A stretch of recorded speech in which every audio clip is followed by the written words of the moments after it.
Assalamualaikum warahmatullahi wabarakatuh. Kaum muslimin yang mudah-mudahan dimuliakan dan dirahmati oleh Allah Azza wa Jalla. Puji dan syukur kita panjatkan kepada Allah Subhanahu wa taala atas segala limpahan nikmat dan karunia yang telah diberikan olehnya. Salawat serta salam senantiasa kita peruntukkan kepada Nabi kita yang mulia, Nabi Muhammad sallallahu alaihi wasallam. Begitu pula kepada keluarga beliau, kepada sahabat-sahabat beliau, beserta orang-orang yang selalu berusaha mengikuti dan menapaki jejak beliau hingga akhir zaman kelak. Kaum muslimin, khususnya warga Seruyan, yang mudah-mudahan kita semua selalu berada dalam lindungan, rahmat dan kasih sayang Allah Subhanahu wa taala. Sebagaimana kita sama-sama ketahui, sekarang ini kita sedang berada pada bulan pertama dari kalender Hijriah, itu bulan Muharram. Di mana dalam agama kita bulan Muharram ini adalah salah satu dari 4 bulan haram yang Rasulullah sallallahu alaihi wasallam sebutkan. Bahkan Allah Subhanahu wa taala juga tegaskan dalam Al-Qur'an surah At-Taubah, "Inna 'iddatash syuhuri 'indallahi 12 syahran fi kitabillah. Yawma khalaqas samawati wal arda minha arba'atun hurum." Yang artinya jumlah bulan yang ada di sisi Allah Subhanahu wa taala itu ada 12.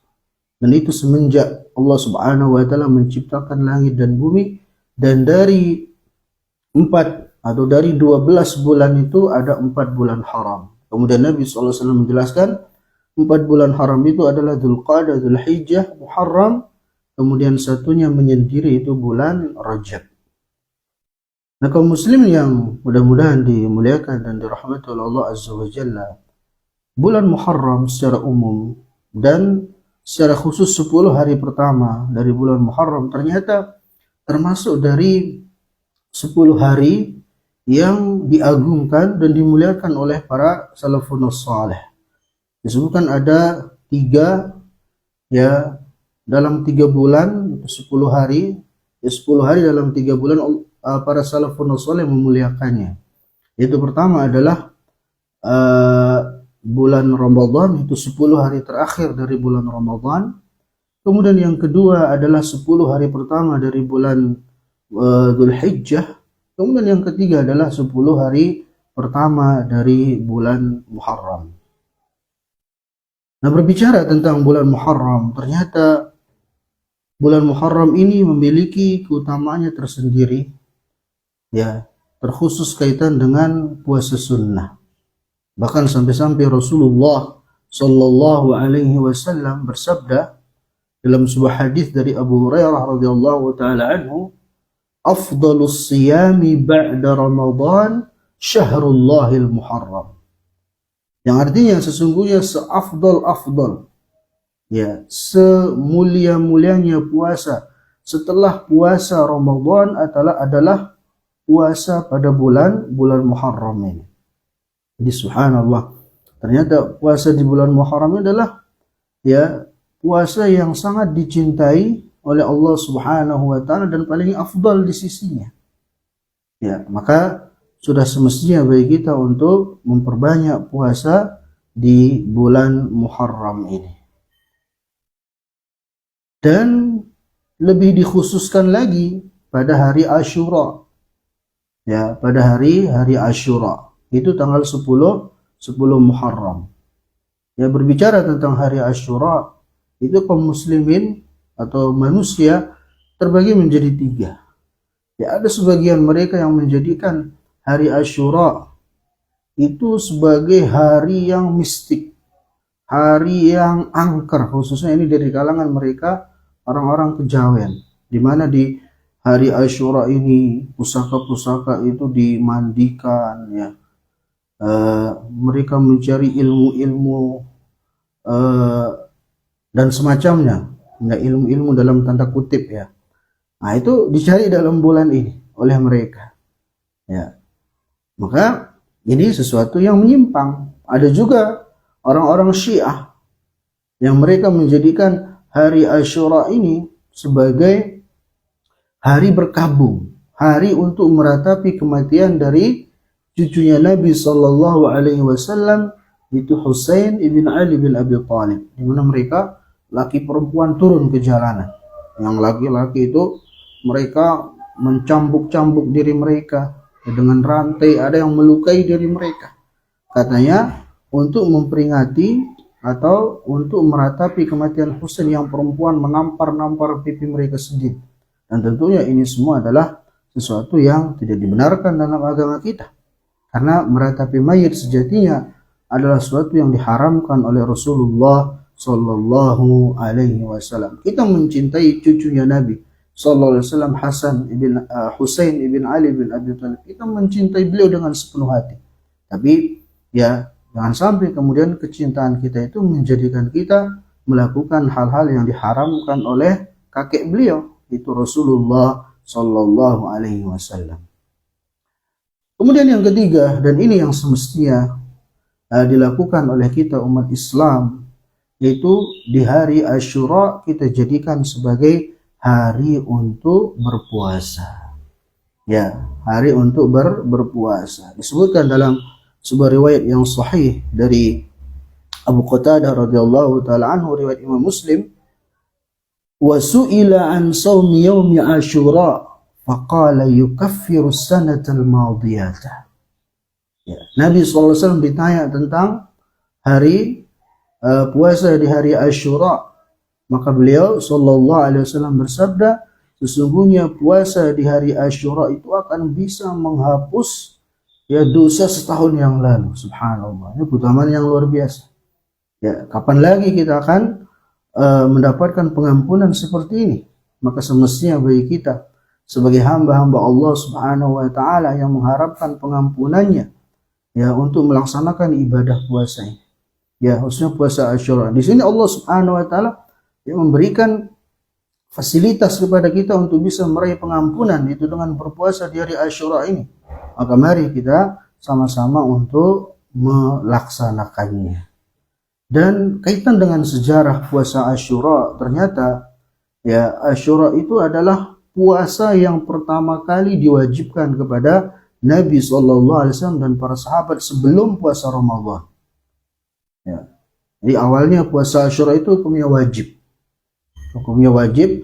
Nah, setelah puasa Ramadan turun perintah kewajibannya, ya, puasa di bulan Ramadan, maka puasa Asyura itu tetap disyariatkan, namun hukumnya berubah menjadi sunnah. Ya.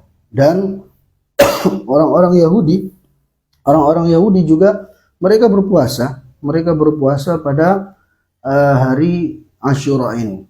Karena ketika mereka ditanya, ya, dahulu di zaman Nabi SAW, yang mereka ditanya kenapa mereka berpuasa di hari Asyura, maka mereka mengatakan karena sesungguhnya Nabi Musa alaihissalam itu diselamatkan dari kejaran Fir'aun pada tanggal 10 Muharram. Makanya orang-orang Yahudi juga berpuasa.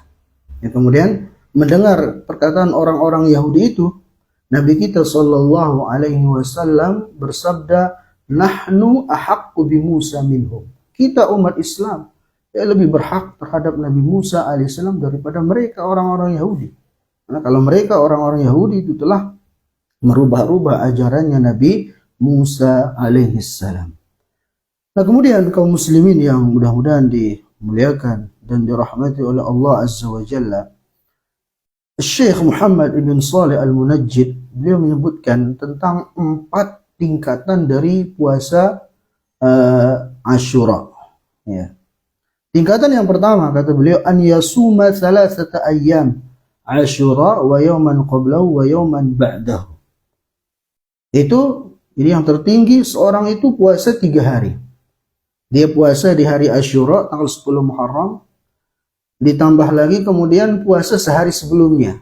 Berarti tanggal 9 itu hari Tasu'a. Dan ini berdasarkan riwayat yang sahih, ya, ketika para sahabat itu merasa kok ibadah kita mirip dengan orang Yahudi, sama-sama puasa pada tanggal 10 hari Asyura. Maka Nabi SAW bersabda, idza kana al-amul muqbil sunnah yaumat tasi'. Ya, apabila sudah tiba tahun berikutnya, kita juga akan berpuasa pada tanggal 9 itu hari Tasu'a. Ini menunjukkan dalam rangka menyelisih orang-orang Yahudi, kita dianjurkan berpuasa pada tanggal 9. Jadi tanggal 9 puasa, ya kalau dalam hal ini mungkin besok ya di tahun ini. Karena sekarang tanggal 8. Tanggal 9 puasa, tanggal 10 puasa, ya begitu pula wa yauman ba'dahu, berpuasa juga tanggal 11 yang tertinggi kata Syekh Al-Munajjid. Ya, di mana dengan seseorang berpuasa 3 hari ini 9, 10, 11 sehingga sekaligus dia telah berpuasa 3 hari ya di 1 bulan. Dan Nabi SAW sebagaimana riwayat dari seorang sahabat, kalau tidak salah Abu Hurairah radhiyallahu taala anhu beliau menyebutkan bahwasanya ausani khalili bi thalathah, kekasihku itu Rasulullah SAW telah berwasiat kepadaku dengan 3 wasiat. Salah satunya wa an asuma, itu agar aku berpuasa 3 hari di setiap bulan dari bulan-bulan Hijriyah. Ya. Nah, itu tingkatan yang pertama. Kemudian tingkatan yang kedua adalah siyamut tasi' wal ashir. Ya, kalau kita tidak mampu puasa tanggal 11-nya, usahakan tanggal 9 dan 10 kita berpuasa. Ya, sebagaimana kita sebutkan riwayatnya tadi. Ya, dalam rangka apa? Menyelisih orang-orang Yahudi. Kita puasa tanggal 9 dan tanggal 10. Itu tingkatan yang kedua. Kemudian yang ketiga, ya, terkadang ada orang nggak sempat atau mungkin baru tahu. Ya, sudah lewat tanggal 9, dia nggak berpuasa di tanggal 9-nya. Sedangkan besok tanggal 10 dia puasa. Nah, bagaimana atau apa yang dia lakukan untuk menyelisih orang-orang Yahudi? Ya, apa yang dia lakukan? Maka an yasumal ashir wal hadi ashar. Itu hendaknya dia berpuasa pada tanggal 10 itu hari Asyura dan tanggal 11. Ya, 10 dan 11 dalam rangka menyelisihi orang-orang Yahudi, dia berpuasa tanggal 11. Kemudian tingkatan yang keempat, ini yang paling rendah, an yaqtasira ala siyamil ashir faqat. Itu seseorang hanya berpuasa pada tanggal 10 saja. Dia tidak berpuasa sehari sebelumnya, tidak juga berpuasa sehari setelahnya. Ya, jadi puasanya hanya pada tanggal 10 saja. Ya, kalau ditanya boleh apa tidak, ya jawabannya boleh. Makanya kata Syekh di sini wala ba'sa fi dzalika wala haraj. Tidak mengapa, walaupun dari sisi afdoliyahnya kurang afdol. Ya, karena dia belum menyelisih ibadahnya orang-orang Yahudi. Tapi dari sisi kebolehan, hal itu diperbolehkan. Ya, hal itu diperbolehkan. Ya, mudah-mudahan ya dengan puasanya itu dia bisa mendapatkan ya pengampunan setahun yang lalu sebagaimana yang dijanjikan oleh Rasulullah Sallallahu Alaihi Wasallam. Maka mari ya kaum muslimin yang ulun muliakan, kita berusaha untuk berpuasa ya mungkin esok dan lusa itu tanggal 9 dan 10 hari Tasu'a dan hari Asyura. Ya mudah-mudahan kita semua ya mendapatkan ampunan dari Allah Subhanahu wa taala, yang mendapatkan ridhonya dan termasuk dari orang-orang yang menjadi pewaris syurganya. Demikian, wassalamualaikum warahmatullahi wabarakatuh.